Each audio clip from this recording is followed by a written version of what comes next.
স্থানীয় সংবাদ শুনছেন Birbhum news TV YouTube channel থেকে। আজকের বিশেষ খবর। রাজ্যে আজ প্রাথমিকে শিক্ষক নিয়োগের টেট পরীক্ষা। গীতা জয়ন্তী উপলক্ষে কলকাতার ব্রিগেড প্যারেড গ্রাউন্ডে আজ অনুষ্ঠিত হয়েছে লক্ষ্যকণ্ঠে গীতা পাঠ। 3 বছর পর আজ শুরু হয়েছে শান্তিনিকেতনে পৌষ মেলা। মুখ্যমন্ত্রী মমতা বন্দ্যোপাধ্যায় ভার্চুয়ালি এর উদ্বোধন করেছেন। যাদবপুর বিশ্ববিদ্যালয়ের অন্তর্বর্তীকালীন উপাচার্যকে অপসারণ করেছেন রাজ্যপাল। বড়দিন এবং নববর্ষ উপলক্ষে শহর কলকাতা নিরাপত্তা বাড়ানো হয়েছে। আইএসএল ফুটবলে মোহনবাগান সুপার জায়ান্ট এফসি গোয়ার কাছে পরাজিত।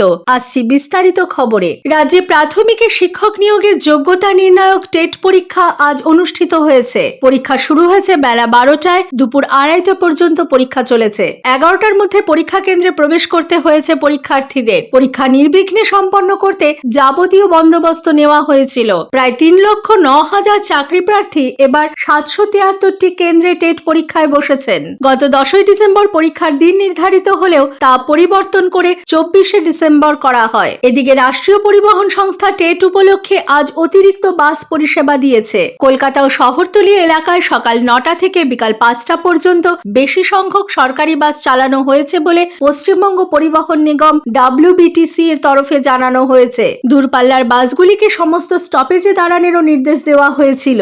অন্যদিকে পরিবহন দপ্তর PVD বেলতলাতে কন্ট্রোল রুম খুলেছিল, যার নম্বর 03024751621 এবং 180034559192। সকাল 10টা থেকে বিকাল 4টা পর্যন্ত এই নম্বরগুলোতে ফোন করা যাবে বলেও ঘোষণা করা হয়েছিল। মেট্রো রেলও দক্ষিণেশ্বর কবি সুভাষ লাইনে বিশেষ কয়েকটি ট্রেন চালিয়েছিল। কবি সুভাষ থেকে দক্ষিণেশ্বরগামী প্রথম মেট্রো সকাল 6:50 ছেড়েছে। পূর্ব রেলের হাওড়া ডিভিশন টেটের কথা মাথায় রেখে আজ সকাল 10টা পর্যন্ত সপ্তাহের অন্যান্য দিনের মতো শহরতলিতে EMU ট্রেন চালিয়েছে। গীতা জয়ন্তী উপলক্ষে আজ কলকাতার ব্রিগেড প্যারেড গ্রাউন্ডে লক্ষ্যকণ্ঠে গীতা পাঠ অনুষ্ঠানের আয়োজন পর্ব সম্পন্ন হয়েছে। দূর দূরান্ত থেকে সাধু সন্ন্যাসীরা অখিল ভারতীয় সংস্কৃত পরিষদ, সংস্কৃত সংসদ ও মতিলাল ভারত তীর্থ সেবা মিশন আশ্রম সহ একাধিক সংগঠন আয়োজিত গীতা পাঠ অনুষ্ঠানে যোগ দিতে এসে পৌঁছেছিলেন। এই অনুষ্ঠানে মোট 20টি ব্লকে ভাগ করা হয়েছিল উপস্থিত জনসাধারণকে। প্রতিটি ব্লকে 5,000 মানুষ গীতা পাঠ করেছেন। আর কিছুক্ষণ পরেই ব্রিগেড প্যারেড গ্রাউন্ডে শুরু হতে চলেছে লক্ষ্যকণ্ঠে গীতা পাঠ। বাংলার বিভিন্ন প্রান্তের সনাতন ধর্মাবলম্বী ও সাধু সন্তদের সমাগমে সমস্বরে গীতা পাঠে মেতে উঠবেন সকলে। সকাল 10টায় ভজনের মাধ্যমে গীতা পাঠ অনুষ্ঠানের সূত্রপাত হবে। নানা অনুষ্ঠানের পরে দুপুর 12:10 শুরু হবে 1 লক্ষ সমবেত কণ্ঠে গীতা পাঠ। শ্রাবণী পালিত, আকাশবাণী সংবাদ, কলকাতা। নদিয়ার মায়াপুরের ইস্কন মন্দিরে গীতা মেলা চলবে আগামী 2রা জানুয়ারি পর্যন্ত। আজ 7ই পৌষ। 3 বছর পর শান্তিনিকেতনে শুরু হয়েছে পৌষ মেলা। মুখ্যমন্ত্রী মমতা বন্দ্যোপাধ্যায় ভার্চুয়ালি এই মেলার উদ্বোধন করেছেন। টেলিফোনে উদ্বোধনী ভাষণও দিয়েছেন তিনি। পূর্বপল্লী মেলার মাঠের বাউল মঞ্চে প্রদীপ প্রজ্বলন করেছেন বিশিষ্ট ভাষাবিদ সুনীতি পাঠক। আজ 7ই পৌষ শান্তিনিকেতনে ছাতিমতলায় ব্রহ্ম উপাসনার মধ্যে দিয়ে পৌষ উৎসবের সূচনা হচ্ছে। 3 বছর পর বসছে পৌষ মেলা।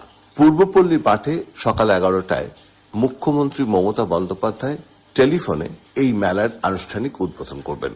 বাউল ফকিরের দল চেনা সুর নিয়ে হাজির হয়েছে বিনোদন মঞ্চে। 5 দিন ধরে রাখা হয়েছে লোক সংস্কৃতির অনুষ্ঠান। এই মেলা চলবে 28 ডিসেম্বর পর্যন্ত।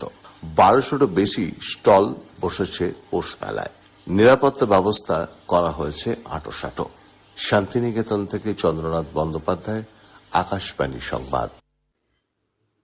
পৌষ মেলা উপলক্ষে যাত্রীদের বোলপুর শান্তিনিকেতন যাওয়ার সুবিধার্থে পূর্ব রেলের হাওড়া ডিভিশন 25 থেকে 27 ডিসেম্বর পর্যন্ত হাওড়া রামপুর হাটের মধ্যে বিশেষ ট্রেন চালানোর সিদ্ধান্ত নিয়েছে। পূর্ব রেলের মুখ্য জনসংযোগ আধিকারিক কৌশিক মিত্র জানিয়েছেন, বড়দিনের প্রাককালে অতিরিক্ত যাত্রী ভিড় সামলাতে পূর্ব রেলের হাওড়া ডিভিশন আজ বিশেষ EMU ট্রেন চালিয়েছে। একদিনের সফরে মুখ্যমন্ত্রী মমতা বন্দ্যোপাধ্যায় আগামী 28 ডিসেম্বর উত্তর 24 পরগনা জেলায় যাচ্ছেন। ওই দিন তিনি চাকলার লোকনাথ বাবার মন্দিরে পুজো দেবেন। তিনি মন্দিরের উন্নয়নমূলক কাজকর্ম খতিয়ে দেখবেন। এরপর মন্দির সংলগ্ন মাঠে দলীয় জনপ্রতিনিধি ও নেতৃবৃন্দকে নিয়ে কর্মী সভা করবেন তৃণমূল কংগ্রেস নেত্রী। বড়দিন এবং নববর্ষ উপলক্ষে শহর কলকাতা নিরাপত্তা বাড়ানো হচ্ছে। Park Street, New Market, Alipore চিড়িয়াখানা, সায়েন্স সিটি সহ গুরুত্বপূর্ণ পর্যটন কেন্দ্রগুলিতে থাকছে অতিরিক্ত পুলিশ কর্মী। প্রতিটি সেক্টরে একজন করে ডেপুটি কমিশনার পদমর্যাদার অফিসার দায়িত্বে থাকবেন। এছাড়াও থাকছেন 25 জন অ্যাসিস্ট্যান্ট কমিশনার পদমর্যাদার অফিসার। কড়া নিরাপত্তায় মুড়ে ফেলা হচ্ছে পার্ক স্ট্রিট এলাকাকে। সেখানে মোতায়েন থাকছে 3500 পুলিশ কর্মী। শহরের বিভিন্ন প্রান্তে বসানো হচ্ছে 23টি নাকা চেক পয়েন্ট। নিরাপত্তায় তৈরি করা হচ্ছে PCR van, heavy radio flying squad, river patrolling squad এবং বিপর্যয় মোকাবিলা বাহিনীকেও। শহরের বেশ কয়েকটি গুরুত্বপূর্ণ রাস্তায় যান চলাচল নিয়ন্ত্রণ করা হচ্ছে। আজ বিকেল 4টা থেকে 25শে ডিসেম্বর ভোর 5টা পর্যন্ত ময়দান, পার্ক স্ট্রিট ও সংলগ্ন এলাকার সব ধরনের পণ্যবাহী যান চলাচল বন্ধ থাকবে। নিয়মিত খবরগুলি শুনবার জন্য ভিডিওর নিচে থাকা সাবস্ক্রাইব বাটনটি ক্লিক করুন এবং পাশে থাকা বেল আইকনটি ক্লিক করতে ভুলবেন না। সমাবর্তন অনুষ্ঠানে ঠিক আগের দিন যাদবপুর বিশ্ববিদ্যালয়ের অন্তর্বর্তীকালীন উপাচার্য বুদ্ধদেব সাউকে আচার্য তথা রাজ্যপালের অপসারণের ঘটনায় সমাবর্তনকে ঘিরে অনিশ্চয়তার সৃষ্টি হয়েছে। তবে রাজ্যের উচ্চশিক্ষা দপ্তর ইউনিভার্সিটি শাখার পক্ষ থেকে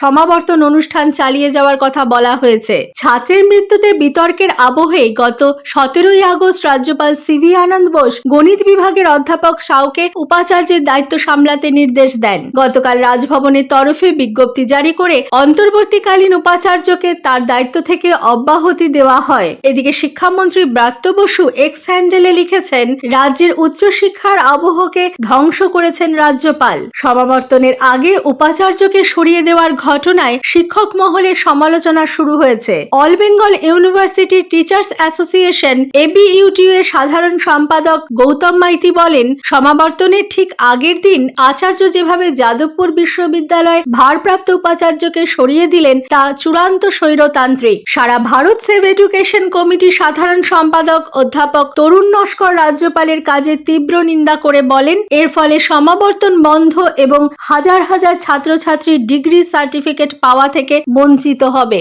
রাজ্যের সচিবালয় নবান্নে নিরাপত্তা ব্যবস্থা আরো মজবুত করতে বিশেষ স্মার্ট কার্ড চালু করা হচ্ছে। আগামী 1 জানুয়ারি থেকে এই অ্যাক্সেস কার্ড চালু করার কথা রয়েছে। নবান্নের সমস্ত কর্মীকে বিভিন্ন তলায় যাওয়ার জন্য এই স্মার্ট কার্ড ব্যবহার করতে হবে। চিপযুক্ত বিশেষ প্রযুক্তির কার্ডগুলিতে ঠিক করা থাকবে কার্ডের ব্যবহারকারীর যাত্রাপথ। বাংলা সঙ্গীত মেলা এবং বিশ্ব বাংলা লোক সংস্কৃতি উৎসব আগামীকাল 25শে ডিসেম্বর শুরু হচ্ছে। তথ্য ও সংস্কৃত বিভাগের ব্যবস্থাপনায় কলকাতার 11টি মঞ্চে উৎসব চলবে 1 জানুয়ারি পর্যন্ত। রবীন্দ্র সদন, শিশির মঞ্চ, মহাজাতি সদন, হেদুয়া পার্ক, মধুসূদন মুক্ত মঞ্চ, একতারা মুক্ত মঞ্চ, দেশপ্রিয় পার্ক, নেতাজি নগরের ঋষি অরবিন্দ পার্ক, মুকুন্দপুর ফুটবল মাঠ, রাজ্য সঙ্গীত একাডেমি মুক্ত মঞ্চ এবং চারুকলা পর্ষদ সংলগ্ন মুক্ত মঞ্চে একযোগে অনুষ্ঠানের আয়োজন করা হয়েছে। কলকাতা ছাড়াও বিভিন্ন জেলার 5000-এরও বেশি শিল্পী এবারের সঙ্গীত মেলায় যোগ দিচ্ছেন। বিভিন্ন সঙ্গীত প্রতিযোগিতা ও কর্মশালায় অংশগ্রহণকারী প্রতিভাবান নবীন শিল্পীরাও এই মেলায় অংশগ্রহণের সুযোগ পাবেন। অন্যদিকে বিশ্ব বাংলা লোক সংস্কৃতি উৎসবে রাজ্যের জেলাগুলি লোকশিল্পীরা অংশ নেবেন। খ্যাতনামা বাংলা ব্যান্ডের পাশাপাশি নতুন বাংলা ব্যান্ডগুলিও দেশপ্রিয় পার্কে অনুষ্ঠান পরিবেশন করবে। বাংলার আদিবাসী হস্তশিল্প শীর্ষক একটি প্রদর্শনীরও আয়োজন করা হয়েছে গগনেন্দ্র প্রদর্শনশালায়। প্রতিদিন দুপুর 2টো থেকে রাত্রি 9টা পর্যন্ত এই প্রদর্শনী খোলা থাকবে। কেন্দ্রীয় হারে ডিএ সহ একাধিক দাবিতে সংগ্রামী যৌথ মঞ্চ রাজ্য জুড়ে ব্যাপক আন্দোলন গড়ে তোলার কথা ঘোষণা করেছে। নবান্নের সামনে গতকাল বিক্ষোভ সমাবেশের শেষ দিনে এক সাংবাদিক সম্মেলনে মঞ্চের আহ্বায়ক ভাস্কর ঘোষ বলেন, জানুয়ারির প্রথম সপ্তাহ থেকে গোটা রাজ্য জুড়ে জনসংযোগ যাত্রা করা হবে। এর মাধ্যমে রাজ্যের মানুষের কাছে নিজেদের দাবির যৌক্তিকতা তুলে ধরবেন তারা। পাশাপাশি আগামী 19শে জানুয়ারি কলকাতায় মহা মিছিলের আয়োজন করা হবে বলে জানিয়েছে সংগ্রামী যৌথ মঞ্চ। জানুয়ারি মাসে শেষ সপ্তাহে 3 দিনের ধর্মঘটের কথাও ঘোষণা করেছে মঞ্চ। কলকাতার EM বাইপাসে যান চলাচলের গতি বাড়াতে রাজ্য সরকার নতুন উড়ালপুল তৈরির পরিকল্পনা করেছে। মেট্রোপলিটন ক্রসিং থেকে নিউ টাউনের কাছে মহিষবাথান পর্যন্ত 6 কিলোমিটার দীর্ঘ এই উড়ালপুল তৈরির জন্য প্রাথমিকভাবে 1000 কোটি টাকা খরচ করা হবে বলে মনে করা হচ্ছে। সবকিছু ঠিক থাকলে লোকসভা নির্বাচনের আগে মুখ্যমন্ত্রী উড়ালপুলটির ভিত্তিপ্রস্তর স্থাপন করতে পারেন। ভোট মিটলে উড়ালপুল নির্মাণের কাজ শুরু করে দেওয়ার পরিকল্পনা করেছে Kolkata metropolitan development authority KMDA। ইতিমধ্যে এই প্রকল্পের জন্য প্রয়োজনীয় পরিবেশগত ছাড়পত্র মিলেছে বলে ওই সংস্থা সূত্রে খবর। পূর্ব বর্ধমানের কেতুগ্রামের মাসুন্দিতে চোর সন্দেহে এক স্কুল পড়ুয়াকে পিটিয়ে মারার অভিযোগ উঠেছে। স্থানীয় একটি মাঠ থেকে গতকাল পাণ্ডুগ্রামের বাসিন্দা নবম শ্রেণীর ছাত্র বিশ্বজিৎ দাসের দেহ উদ্ধার করে পুলিশ। পরিবারের দাবি, হারিয়ে যাওয়া পোষা পায়রা খুঁজতে গত শুক্রবার সন্ধ্যায় দুই বন্ধুকে নিয়ে মাসুন্দি গ্রামে যায় বিশ্বজিৎ। এরপরই চোর সন্দেহে গ্রামবাসীরা তাদের